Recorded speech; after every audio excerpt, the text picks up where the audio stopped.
Hello, back with you. Wanted today to address how we develop a program. What are the important aspects? Now, we started our sessions by talking about how much smoking is a part of who you are and what you do. You know, whether you smoke right after you have a drink, right after you watch a NASCAR race, maybe right after sex. And we talked about stress reduction, how you perceive that these reduce stress and when you're under stress. Well, let me say there's another hazard. Depression. We all tend sometime in our life to have a period of depression. Lonesome. A lot of lonesomeness out there. We have a tremendous amount of young people who are lonesome, who have this social media with no personal relationships that are meaningful, and they're taking their lives at an increasing risk. We have a tremendous number of ex-military men, police officers, first responders who are committing suicide. They're lonesome. They have no meaningful relationship, or they do not feel appreciated, or they feel oppressed. And then boredom. Don't think that boredom alone won't make you smoke more cigarettes. It will. So number one, developing a hobby, or hobbies that occupy your time and perhaps keep your hands useful to you, doing something besides cigarettes. Let me go back. Here's one of these big plastic straws that you can cut. You can get about 3 or 4 cigarettes out of here. Let's say 3 of them that you would then put in your pack. And maybe you've been smoking 24 cigarettes, or we'll just take a pack of 20. You've been smoking 20 cigarettes a day, and you decide that the first thing you'll do is take out 3. And you won't smoke but 17 today, and you put in 3 of these plastic cigarettes, and you resist the urge early in the morning. You try to make it till 9 a.m., and you're successful in that. And you go ahead and have a cigarette, but about 10:30 you have another urge, but you take out a straw. And you start doing this, and you get on the computer and you start working on a project, or you have some friends over and you start playing cards using your hands.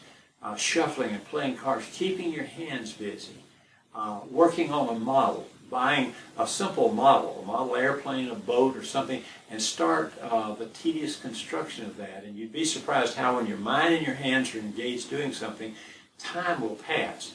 And remember, your urges only last maybe 3 to 5 minutes, and you overcome them, and you wait, and you delay. So all of this is very important, having good hobbies. Now, we talked about smoke-free zones. I want to talk to you about your car. Many people drive a pretty good distance to work, and on, say, a 25 or 30-minute commute, they may smoke 3 cigarettes. Well, you say, well, I'm not going to be without them. I get nervous and anxious without them.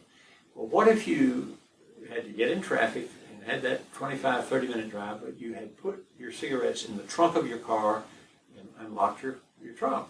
And you're driving, so that you have to, when the urge comes, you have to get out of traffic, find a place to stop, get out of your car, open the trunk, get the cigarettes, then you've locked your lighter in the glove compartment.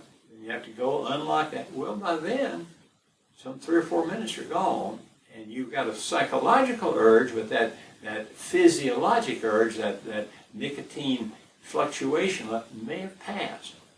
And it's not as intense, and you might be able to say, I'm going to resist, I'm going to drive I got another 20 minutes, I'm going to get back in the car, I'm not going to do it.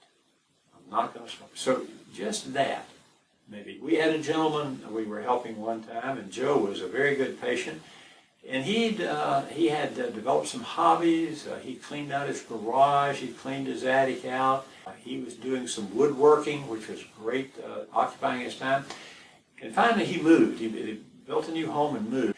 I was asking him about his lot size, and he had a big lot in the back that was fenced in. And in the far corner, it was, a 4 or 5 minute walk back to the far corner. He had a nice lot. I had him bury his cigarettes in a lockbox back there. It had a little combination lock on it, but he dug a hole and buried it and covered it over, put a big rock on top.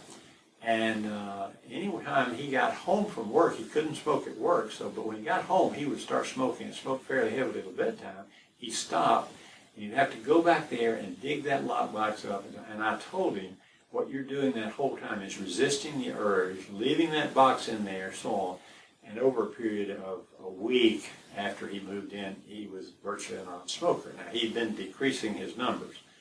So we have, and I will send you in the package if you request it at apmi@me.com. I will send you a clock where we take a clock with 24 hours on it, and you know about 18 hours you're awake of the 24, somewhere between 16 and 18 you're awake, and those are smoking hours, opportunity hours we call them. And we divide those 18 maybe into 3 sections, say 6 to 10 or 11 a.m. and then till about 2 or 3 in the afternoon and then till bedtime. You've got 3 quadrants, and you start by taking, if you're a pack and a half a day smoker, and you count up the total number, maybe 30 cigarettes you smoke, and you say, okay, I'm started with 10, 10, and 10, but I'll drop 1 in every third of the pie. I'm going to sleep over here, so I've got these first 6 or 7 hours, I'm going to drop it down to 9 cigarettes, and 9 and 9. Okay, so he does that for 2 or 3 days, and then drops it another. Takes his clock that has these hands on, and just marks out the 18 and drops it to 16 or so on. You get the picture. It's a methodical, slow way of cutting back.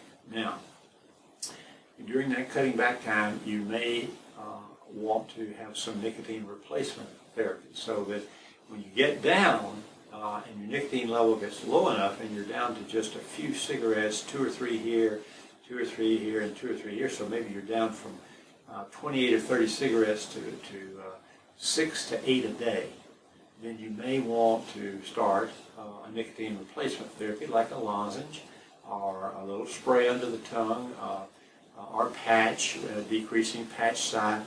And we'll go over that in another session, the replacement therapy. But for now, I want to talk about waiting before that first cigarette, cleaning up your home and your car, making them non-smoking places cleaned out so that you have to be inconvenienced to go outside to smoke, be inconvenienced to go to the back of the lot, be inconvenienced to stop and unlock your trunk, be inconvenienced to leave a meeting and go out of a building and to the back where there are a few people smoking, changing all that, making it inconvenient, cleaning up areas, and then that slow decline in the use. And your physician will help you with these replacement products that we'll talk about. As you make progress, reward yourself. Now, let's say you've been smoking a pack and a half a day, and now you're down to a pack a day. Well, here's what I'd like you to do. I'd like you to take a bowl or a tin, a can of some kind, and that every 2 days you save maybe $8. So put it in that can. And over 3 or 4 weeks, you now have $25 in there. Well, you go out and have a steak. Or go to a movie. Take your wife out. Reward yourself for accomplishments, even though they may not be your goal yet. And along with that, as you see that you're making progress, and you have an idea that you can do it, in your mind you think, I want to do it, and I'm making progress, then you set a quit date. Now, many times we tell you, set a quit date at the very beginning. I found that that's not as beneficial as having the patient start the process and make some progress, and then, based on the progress they're making, set a realistic quit date. And when you set that quit date, you tell people, you tell your spouse, you tell your co-workers, you tell your minister, you tell your best friend, and you have some accountability partners, people that you can even call if you feel the urge and it's about to overcome you. You can call your spouse and say, talk me through this. I need some help for the next few minutes. I'm 2 ahead of where I intended to be. I've smoked 2 more than I meant to today already, and I feel weak. Help me through this. So use everything that you can. We have another little thing that I'll close by showing you. These talk about the straws and snacks, good healthy snacks like carrots, celery, and things low calorie. These are little cinnamon flavored toothpicks. They're very helpful. The reason they're helpful is they're cinnamon impregnated, and when you put one in, there's a burn and a little release of a little spicy sensation, and it stimulates your oropharynx, and it's pleasing. It's pleasure producing. Many times, one of these cinnamon flavored is just called Hot Licks, Hotlix, and you can just go online and just put in Hot Licks in the search bar of your browser, and it'll take you to where you can get these little packs that are 20 in each of these, and these are very helpful along with as you decrease and you have maybe your straws you're handling and maybe a cinnamon flavored toothpick.